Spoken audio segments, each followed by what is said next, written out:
Comme chaque année, la saison de sport automobile débute dès le mois de janvier avec l'une des courses les plus exceptionnelles du calendrier, le Rallye Dakar, une course d'orientation entre pilotes et machines exceptionnelles. Bienvenue dans un monde composé exclusivement de sportifs qui n'ont peur de rien.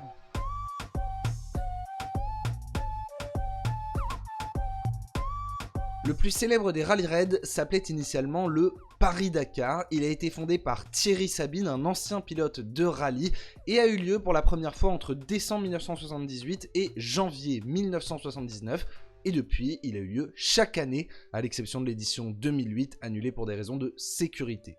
Thierry Sabine, tombé amoureux du désert sur le rallye Abidjan-Nice, imagine une course qui partirait de Paris avec une longue liaison en France, une traversée de la Méditerranée, pour ensuite avoir une immense course dans le désert qui s'achèverait à Dakar, capitale du Sénégal.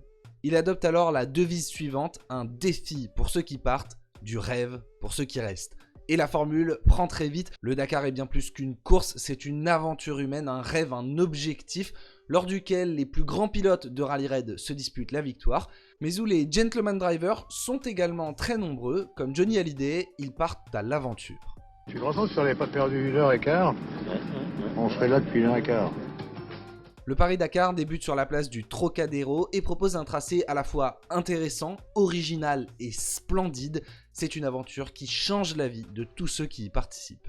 Mais c'est également une course dangereuse où il y a de nombreux incidents et où certains vont laisser la vie, dont le fondateur Thierry Sabine dans un accident d'hélicoptère avec le chanteur Daniel Balavoine. Pour autant, le rallye lui subsiste, son père en devient l'organisateur et jusqu'à plus de 600 aventuriers prennent le départ. Conscient des risques, mais voulant vivre cette expérience unique, il découvre chaque année des paysages plus fous les uns que les autres au Maroc, en Côte d'Ivoire, en Sierra Leone, en Mauritanie et j'en passe. Au fil des années, les concurrents parcourent une grande partie des déserts africains. Les constructeurs sont eux aussi séduits par cette course unique et dans les années 80, avec l'interdiction du groupe B en rallye, ces voitures exceptionnelles sont recyclées, si on peut parler ainsi, sur le Dakar où l'on voit émerger Porsche, Audi ou encore Peugeot. Le résultat est juste splendide.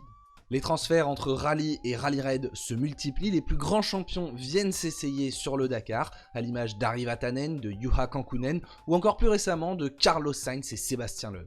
Après 30 ans dans le désert africain où il a successivement abandonné le départ de Paris puis l'arrivée à Dakar, le rallye finit par changer de continent direction l'Amérique du Sud en 2009. Moins de désert, plus de chemins tracés, mais une ferveur populaire extraordinaire et des paysages toujours plus fabuleux. Il y restera 11 ans. Et puis en 2020, l'épreuve s'installe sur une toute nouvelle destination, l'Arabie Saoudite. Davantage de désert et de dunes, des paysages toujours aussi splendides. Le Dakar y pose sa tente pour quelques années.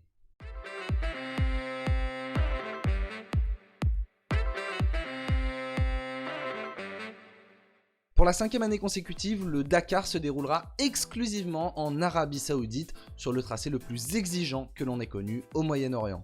Entre Aloula et Yambou, ces aventuriers vont parcourir près de 8000 km, dont plus de 4700 km de spécial, c'est-à-dire les portions sur lesquelles ils sont chronométrés. En fait, tous les jours, en plus donc des spéciales, l'épreuve, les concurrents doivent également parcourir plusieurs dizaines de kilomètres pour rallier le bivouac. Tout commencera avec un prologue à Aloula le 5 janvier et dès le lendemain, le début des choses sérieuses. Et le ton va très vite être donné puisque les 3 premières spéciales font plus de 400 km. Dès le 2e jour, il y aura des dunes et la 3e étape est une étape marathon, c'est-à-dire qu'après l'arrivée, chaque équipage aura le droit à 2 heures d'assistance au bout desquelles ils ne pourront plus toucher à leur véhicule. Ils devront alors rejoindre le bivouac marathon qui, comme en Formule 1, est soumise à la règle du parc fermé. Après 2 journées un petit peu plus légères, la première semaine de ce Dakar s'achèvera sur le gros morceau de cette édition, la spéciale 48 heures chrono. 818 km dont 584 de spéciales réparties sur 2 jours, au cours desquels les concurrents ne pourront compter sur aucune aide extérieure. Ils seront dotés d'équipements de survie mais devront essayer de s'en sortir par eux-mêmes, le tout dans l'Empty Quarter, un désert qui a déjà fait beaucoup de dégâts sur le Dakar. Survivre à la première semaine sera extrêmement compliqué, mais pour autant, la deuxième n'est pas de tout repos, loin de là. On attaquera directement avec la 7e étape qui est censée être extrêmement difficile en matière de navigation. L'avant-dernière étape sera très rocailleuse et donc piégeuse, on peut crever, avoir des incidents. Et il faudra finalement attendre la dernière journée pour retomber enfin sous les 370 km dans cette dernière semaine. Chaque jour est une épreuve unique. Après avoir dormi dans des caravanes ou des tentes selon leur budget, les concurrents devront pointer au départ à un horaire très précis. Ils recevront le roadbook, donc la carte de navigation seulement quelques minutes avant le départ. Ils devront très vite l'appréhender et une fois en spécial, il ne leur faudra pas seulement rallier l'arrivée, mais également valider des waypoints sur le chemin, c'est-à-dire des checkpoints. Ils doivent passer à certains endroits précis, sans quoi ils écopent d'une pénalité. C'est sans doute la partie la plus complexe au-delà du pilotage, c'est l'orientation. Ces waypoints sont toujours situés dans des zones assez complexes à trouver et les concurrents n'ont aucune autre aide que ce fameux roadbook. Ils doivent donc s'orienter par eux-mêmes et c'est là qu'on peut perdre beaucoup de temps. Une fois la spéciale terminée, les classements sont figés, mais la journée n'est pas finie. Il faut encore rallier le bivouac, donc effectuer cette fameuse liaison, au bout de laquelle il faut réparer la voiture ou le véhicule pour le lendemain. Même si dans les plus grosses écuries, on a des mécaniciens pour aider. 2 semaines durant, il faudra aux concurrents répéter ces efforts tous les jours. Vous le comprenez bien, pour gagner le Dakar, il faut être extrêmement préparé, ne commettre aucune erreur et avoir parfois une bonne étoile au-dessus de sa tête. En plus d'être très rapide. Et bon en navigation.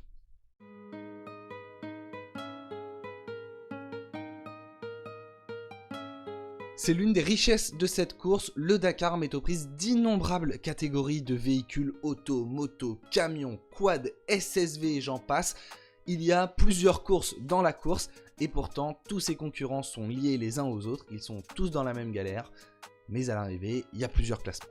Alors je ne peux pas vous parler de toutes ces catégories, déjà parce que sinon la vidéo ferait 1 heure, et parce qu'aussi, je le reconnais, je m'y connais pas assez bien pour cela. Mais donc je vais vous parler un petit peu des 2 plus connus, les 2 plus suivis, forcément la catégorie moto, et ma préférée, les autos. D'un point de vue historique, c'est facile à retenir, un seul homme détient le record de victoires dans ces 2 catégories, Stéphane Peterhansel, avec 6 victoires en moto, puis 8 en auto. Et on a de la chance puisque cette année, le Français est au départ de son 35e Dakar au volant d'un buggy Audi qui pourrait bel et bien devenir la première voiture électrique à remporter le Dakar. Il faut dire que le constructeur allemand se donne les meilleures chances de réussir depuis son arrivée dans la catégorie il y a 2 ans avec 3 équipages de très haut niveau. En plus de Stéphane Peterhansel et de son copilote Édouard Boulanger, on retrouve les inséparables Carlos Sainz et Luca Cruz, triple vainqueur de l'épreuve, ainsi que le très prometteur Matthias Ekström. Mais cette 3e participation a en réalité déjà des allures de dernière chance puisque l'écurie Audi va disparaître en tant qu'équipe usine pour se consacrer à son projet Formule 1, victoire obligatoire donc. Ce sera également la dernière de Sébastien Loeb avec ProDrive puisque l'an prochain il rejoindra le nouvel arrivant Dacia, mais en attendant il va tenter d'enfin remporter cette course dont il rêve tant, avec un bolide qui s'est parfois montré capricieux mais qui lui a tout de même permis de terminer 2e des 2 dernières éditions. Le bourreau de Sébastien Loeb en 2022 et 2023 s'appelait Nasser Al-Attiyah, quintuple vainqueur de l'épreuve, qui le rejoint cette année chez ProDrive. Le Qatari espère s'imposer avec une 4e équipe différente, mais pour cela, il devra battre le Français à la régulière, en plus du reste de la concurrence. Ces 2 dernières années, Al-Attiyah s'était imposé avec Toyota qui rêve maintenant de faire gagner Yazid Al-Raji à domicile. Déjà sur le podium il y a 2 ans, le Saoudien vise maintenant la victoire sur le bolide le plus fiable du plateau. Dans l'écurie japonaise, on pourra également compter sur 2 autres profils très différents. Tout d'abord, Lucas Moraes, rookie l'an passé et sur le podium dès sa première participation. À coup sûr, c'est un homme à suivre. Et de l'autre côté, Gini Eldevilliers, bien plus expérimenté, vainqueur en 2009 du Rallye Dakar. Il est de nouveau au départ cette année pour le Toyota Gazoo Racing et on surveillera également sur un Toyota Hilux privé le Français Guerlain Chichery, ancien champion de France de judo et champion du monde de ski freeride, mais également un excellent pilote qui a déjà terminé 5e du Dakar, un profil unique. Et puis enfin, Ford débarque cette année sur le Dakar pour apprendre, on ne gagne pas le Dakar du premier coup. A priori, on surveillera quand même Nani Roma, ancien vainqueur en 2004 en moto et en 2014 en auto. Faut toujours se méfier des légendes d'un sport. Normalement, vous avez de bonnes chances de trouver le vainqueur parmi les pilotes et les écuries que je viens de citer, sauf que c'est le Dakar, qu'il n'y a aucune course qui est plus imprévisible. Mais bon, en tout cas, vous avez les favoris. Côté moto, là franchement je sais vraiment pas dans quoi je m'embarque parce que s'il y a bien une discipline dont le vainqueur est imprévisible, alors même que le plateau est blindé de légendes d'anciens vainqueurs, bah c'est bien la moto. Kevin Benavides est le tenant du titre, il a remporté l'an dernier son 2e Dakar, mais c'est son frère Luciano Benavides qui porte le numéro 1 en tant que champion du monde en titre de la discipline. Sacrée famille. Ensuite, ce ne sont pas moins que les vainqueurs des 8 dernières éditions qui sont au départ. Sam Sunderland, Ricky Brabec, Toby Price ou encore Matthias Walkner, ils ont tous des destins plus fous les uns que les autres. Ce sont tous des héros, des hommes extrêmement courageux, bref, ce sont des motards et pas des peintres. Au-delà de ça, très franchement, je vais pas vous faire une liste de favoris parce que c'est impossible, déjà il y en a trop et ça ne sert à rien. C'est impossible de prédire qui gagnera en moto. L'idée c'est que vous ayez quelques petits noms en tête, mais surtout que vous puissiez suivre la course de votre côté. Sur le Dakar, les motards sont vraiment des guerriers, ils se lancent tout seuls à l'aventure, ils n'ont pas de copilote pour les aider, très peu de matériel pour réparer, bref ils font tout seuls. Gagner le Dakar à moto, franchement je pense que c'est plus compliqué que d'escalader le Burj Khalifa à main nue. On espère donc que cette année, la pièce tombera du côté d'Adrien Van Beveren, sans doute le meilleur espoir français à moto, qui a terminé 4e et 5e des 2 dernières éditions. Voilà, on a fait un rapide et très sommaire tour d'horizon des participants au Dakar cette année. De toute façon, ces noms, vous les aurez en tête au fur et à mesure de ces 2 semaines si vous les suivez. Mais justement, si vous regardez la course, je voulais vraiment vous préciser que le Dakar est une course dangereuse, qu'il y a des incidents chaque année. Les pilotes le savent, ils sont conscients des risques qu'ils prennent en se lançant dans cette aventure, mais avant de suivre une telle course, vous aussi devez en être conscient.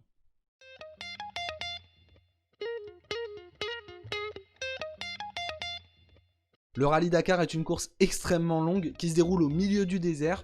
Pas l'idéal, vous vous en doutez, pour la suivre en direct, il n'y a pas des caméras tout au long du parcours, mais c'est aussi ce qui fait le charme de cette course, c'est que tous les jours, on doit attendre l'arrivée des concurrents pour savoir ce qui s'est passé. Nul besoin donc de suivre l'intégralité de la course, et c'est assez pratique d'ailleurs. En fait, historiquement, le rendez-vous était fixé tous les soirs sur France Télévisions, il y avait de longs résumés, des interviews des gens sur place. Cette année, malheureusement, ils réduisent encore leur couverture, qui était déjà moindre sur ces dernières années, et il y aura seulement un rendez-vous par jour à 20 h sur France 3, suffisant a priori si vous voulez juste un simple résumé en auto et moto, mais si vous voulez un petit peu plus d'informations, il va falloir aller chercher ailleurs. Alors que France Télévisions ne diffusera plus le Dakar à partir de 2026, c'est la chaîne L'Équipe qui a récemment acquis les droits de diffusion et qui proposera un dispositif bien plus important avec a priori plus de 4 heures d'antenne par jour. Il y a 3 rendez-vous à retenir, l'arrivée de l'étape entre midi et 2 heures en direct, le journal du Dakar à 18h20 et le grand résumé à partir de 20h. De quoi finalement avoir pas mal d'images et une très belle couverture d'un événement qui le mérite. Et puis si jamais vous tombez dedans et que vous voulez absolument tout suivre en direct, eh bien sachez que dès lors qu'un concurrent passe un waypoint, il est répertorié sur le site du Dakar, donc le classement s'actualise en direct et vous pouvez à partir de cela faire vos petits calculs pendant la spéciale. Voilà, c'est la petite activité cool de la matinée, moi perso j'adore. Mais bon, ça c'est si vous êtes vraiment à fond, si déjà vous regardez un résumé par jour, j'aurais réussi ma mission.